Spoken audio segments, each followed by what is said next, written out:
Life is messy, our minds are messy, success is blinking messy. Join me, Charlotte Hopkins, on the Gloriously Messy Me podcast, where I'm opening up hearts, minds, and souls to navigate life's unique messiness.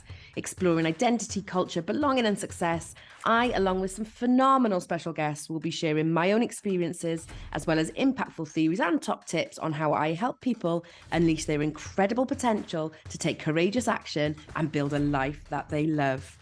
Okay, let's get on to today's episode. Hello, hello, hello. Thank you so much for joining me and welcome back to the Gloriously Messy Me podcast with me, Charlotte Hopkins. So, when I first started the podcast, there was never really any kind of clear intention of having seasons or series, or I knew I kind of wanted guest speakers, but really I just wanted to share my lived experience, my professional expertise, and help, those of you listening to improve your impact, increase your influence, and essentially build success on your own terms by embracing the mess that is there in our lives. And as I was talking to Paul, who you'll meet in this series, but as I was talking to Paul, who does all of my tech for the podcast, I absolutely realized that there were some key professionals who helped me unmess my mess. So what you're hearing now is the introduction to our very first series of guest speakers. And the series is titled Who Helped Me Unmess My Mess? Because I always knew I was gloriously messy, but I don't think I realized how glorious it was. And these people are just the most amazing professionals who've helped me really unpick that character. They've helped me unpick who I am. They've helped me really discover some of those real core beliefs and struggles that I was just really having problems with, and really finding a challenge to deal with.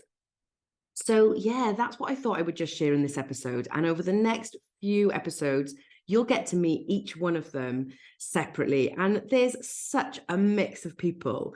I literally have my hairdresser come in to talk to me about the importance of my hair in my thoughts around what success is. I have the most amazing Rosie Parson, who is going to be talking about how she brought my personality out on camera. I'd never had a professional photo shoot done before. And by the end of it, I just didn't want to stop. I just wanted her to keep taking photographs of me. We've got the amazing Shabnam, who I'm recording later today, and she is a therapist who just has the most amazing, deep sarcasm, just like myself, but two, she's just got this most amazing presence that she's one of the only people I've ever felt I could be really vulnerable with. And I actually cried in front of her, and I never cry in front of people, not really even my husband. Yes, I am that kind of character. And there's other people. So I've got Donna and I've got Paul coming on, and my goodness, right, I should have written a list down because I literally can't remember who we've got. But these are all super key people who've really helped me to, become courageously creative. They've really been those people who've helped me pull away from that mediocrity and all of those things that are written on the manifesto, all of those kind of rules for living a successful life and, really embracing that mess. These people have all had a massive influence. So I wanted to just take you back a little bit. So I started to talk a little bit about my story in episode 1. And whilst it was the first episode I've recorded, I think I'm on maybe 10 now. So, I'm just a dab hand at recording. But I didn't really get particularly vulnerable. And I wanted to share a little bit about the vulnerability side of my story. And I want you to know that I'm sharing, as always, from the scarf, not from the wound. I feel really happy and comfortable with what I'm talking about. So just kind of to put that out there, really. And if there's anything that people really struggle with, if anybody resonates with my story and you're struggling, please make sure you reach out to somebody that you you trust and that you feel safe with, and that may be a professional. But when I really realized I needed intervention, is probably the best way. Now, I've been working within the drug and alcohol sector for a really long time. So I've worked with people who have massive life traumas, massive changes in their lives to take, whether that's being, street homeless, whether that's kind of a life of criminality, whether that's using drugs or alcohol to kind of numb the pain, whether that's just using drugs and alcohol that have got out of hand. My background's really quite varied.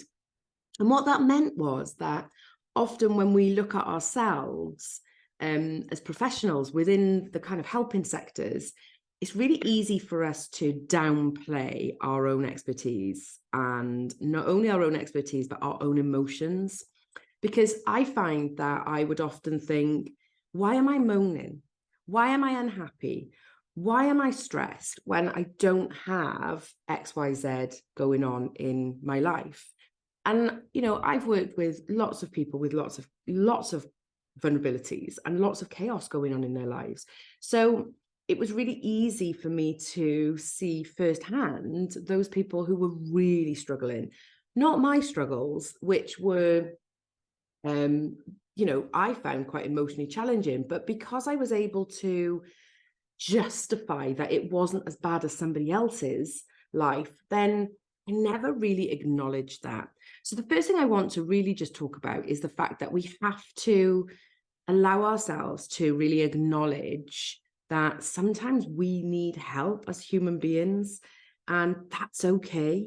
Because I think there's just this, sometimes there's just this expectation that we have to have our shit all together all the time.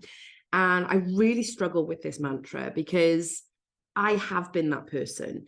I am not the person who will share my vulnerabilities in the moment of being vulnerable. I just really struggle with it. It makes me feel really icky. It makes me feel really uncomfortable.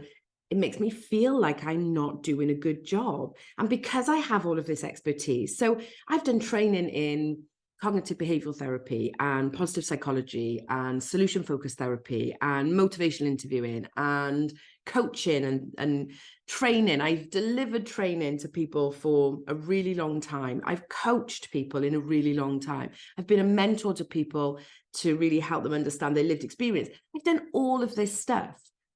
But what I wasn't allowing myself to do is go deeper inside what was causing that ickiness, what was really making me not feel worthy, what was making me feel like I was disappointing people all the time. And that feeling of disappointment was really what took me to my journey on not just internal self-discovery, but really understanding I needed external help as well. And there wasn't a big catalyst. There wasn't a kind of breakdown, or I've experienced burnout multiple times, and this wasn't because of burnout. It was just this niggling feeling in my heart and my soul that my head couldn't suppress. And the journey that I went on has taken, well, I think I'm still on it, if I'm being entirely honest. There's probably, some therapists there and some psychologists are saying the Gloriously Messy Me podcast is absolutely your outlet for self-discovery. And I own that, I'm okay with that. But the beginning point and the real emotional part was about 3 years ago, just as COVID started, really. And I was really fortunate during COVID that I didn't lose anyone close to me, that nobody really struggled massively. We had, a couple of hiccups within the family where, jabs weren't great and all of those kind of things. But generally speaking, COVID was a kind of calm time for me. Now, before you switch off, I completely and utterly understand that that wasn't the case for everybody. And I've continued to work throughout that. So I absolutely saw firsthand the struggles within frontline services. And in particular, I was working with a homeless and housing charity. So I absolutely understand that not everybody has the privilege of sharing the story that I have.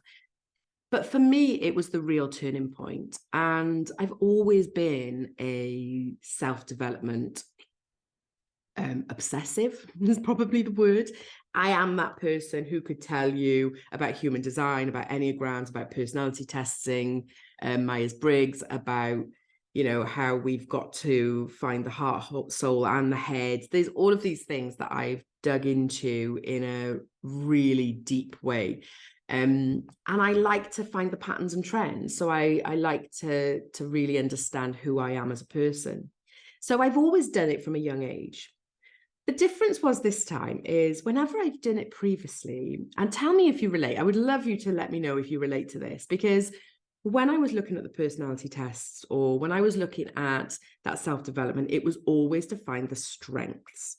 And still to a point, my mantra is work on the strengths, build the strengths, and the weaknesses almost become irrelevant. And I am absolutely a firm believer in that. But something changed this time, and I wasn't experiencing the levels of success that I knew I was capable of in my business. I'd had a really successful career, and the previous job had kind of wiped me for six. I've talked about this in the first episode. And I was just a square peg in a round hole. And then I spent 2 years setting up Kim B, which is my which is my consultancy company. And it didn't really get the success that I knew I was capable of. I wasn't getting the success. And because of my personality type, because of who I am as a character, because of what I now know, my genomes, because of the genetics that I have, because of all of these different things, I really needed that. So it wasn't until I started to really reflect that first year of COVID that I really understood that I wasn't happy. And I wasn't unhappy. Here's the challenging thing. I wasn't unhappy.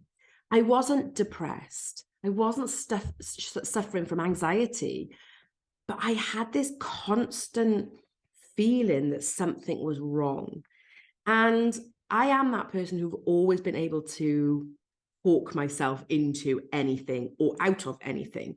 So if I was feeling low, I am that person who's like, come on, put your big girl pants on. Let's just go do it.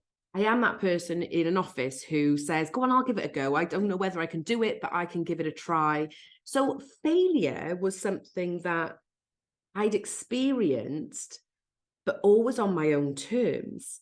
This time I realized that I felt like I was failing, but it wasn't on my own terms. And I really, really struggled with that. And what COVID allowed me to do is that space that I needed, just mentally, but also emotionally, to be able to unravel some of that, to really unpick what that looks like. And that was amazing. It was amazing. It was great. I was able to wake up and I started meditating. I started journaling. I'm a big believer in just having a blank book. Nothing major, just something, not, a Dear Diary type thing, but just today I feel really crappy. Why? I have no idea why I feel really crappy. I think it might be this. I think it might be that. And that was what happened. I just poured out all of this stuff about why I felt worthless. Now, you speak to anybody who's into journaling and gratitude, they'll tell you every single day, find something that makes you, grateful for what you have in your life. I didn't do any of that. I didn't. I wanted to know and understand the kind of deeper sides of me, the darker side of me, the shadow side, some people will call it. I wanted to really understand what was stopping me shine like I had previously. And here's the other thing. I was trying to be that person, and I'm not that person anymore. The person who is full of energy is always going to be here. This energy is here, guys. It's not going anywhere.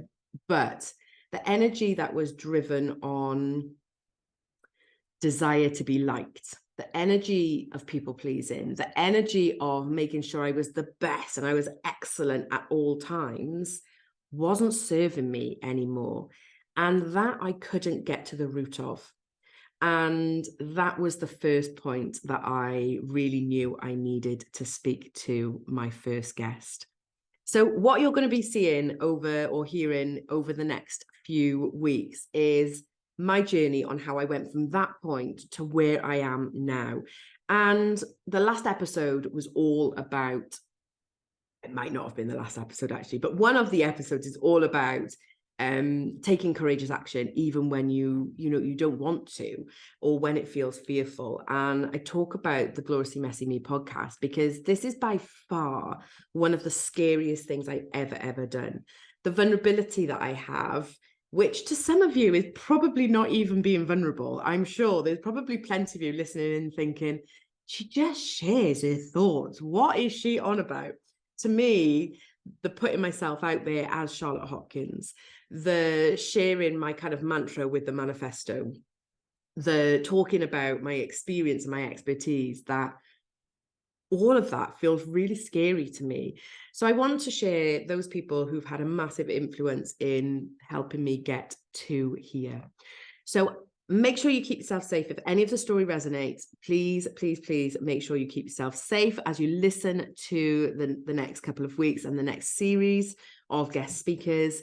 And please reach out and download the manifesto, because those 16 rules are absolutely key and crucial to me in creating impact, influence, and success, but on your own terms. There's nothing in there that's going to tell you what you have to do for success. This is just about gentle nudges in how you can lead a more impactful, successful, and influential life.